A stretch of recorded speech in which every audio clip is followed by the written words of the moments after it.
తెలుసా ఫస్ట్ ఆ సీరియల్ వచ్చిన తర్వాత ఈ ఫ్యూచర్ లో ఇది పెద్ద సీరియల్స్ అవుతాయి, ఇది పెద్ద ప్రొడక్షన్ అవుతుంది, ఇది చాలా పేరు, ఇది క్రేజ్ వస్తుంది జనాల్లో, దాంట్లో నేనుంటానని మీరు ఎప్పుడు నోటీస్ చేశారా అది చేసేటప్పుడు?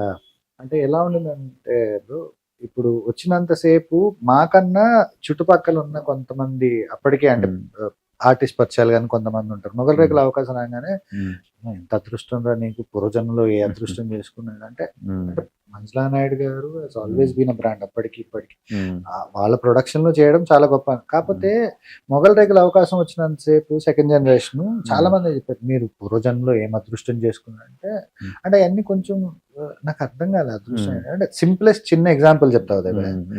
మొగల్ రేకులు మేము ప్రోమో షూట్ చేసాం అంతే. ఫస్ట్ జనరేషన్ అయిపోయి సెకండ్ జనరేషన్ వీళ్ళ పిల్లలు అది చేస్తున్నంతసేపు నేను ఇంకో నలుగురం నెక్స్ట్ జనరేషన్. జస్ట్ ప్రోమో కూడా ఎక్కడ మొఖాలు కనిపించవు, ఫట ఫట ఫట ఫట అంటే ఎడిటింగ్ మీద అంత స్పీడ్ వెళ్ళిపోతుంది.